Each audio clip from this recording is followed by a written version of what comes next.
Ġerħa kbira l-parruċċani rabtin ingħalqet għal kollox il-ħamis filgħaxija wara li ġie inawgurat ix-xogħol ta' restawr fil-knisja ta' Ġieżu Fir-Rabat illi f'Awwissu li għadda ġarbet ħsarat estensivi wara l-sfronda parti mis-saqaf tal-knisja.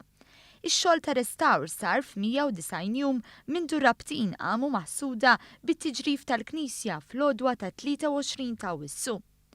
Kien il-gwardjan tal-Patrijiet Franġiskani fir-Rabat, Martin Kolejro, illi qabel l-ewwel qudies sab ħerba bl-artal mirdum taħt travi tas-saqaf fil-sfronda matul dak il-lejl li tfisser minnu bħala grazzja f'disgrazzja. Ix-xogħol ta' restawr beda b'mod immedjat bil-komunità rabtija u lilin minna ixxammar il-kmiem u tqum għall-okkażjoni biex tagħti daqqatit u tibni mill-ġdid dak kollu li ġarra f'dan is-santwarju meqjus bħala patrimonju nazzjonali.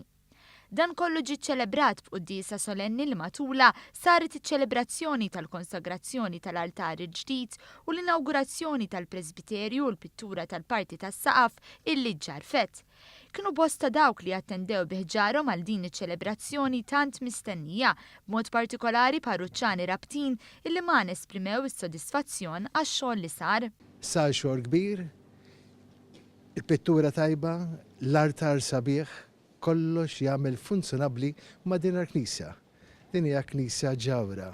Ir-Rabat għandna diversi knejjes, diversi kunventi li huma ġawra. U din il-knisja hija ġawra u hija knisja antika, knisja mimlija storja. Hawnhekk kien hawn il-Grammastru lil Adam propju f'din il-knisja. Iġġarfet il-kopla jew is-saqaf tal-kopla s-siċċurilu u kollox sar fil-ħin stipulat.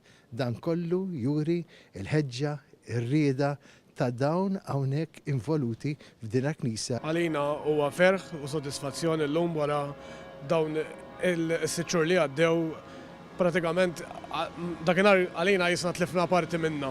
Illum rġajna din ngħixu l-istorja, llum għandna knisja lessa u kompluta, mhux biss tal-jiem tal-festa ta' San Ġużepp li dal-waqt li niċċelebraw iżda wkoll anke għal matul is-sena.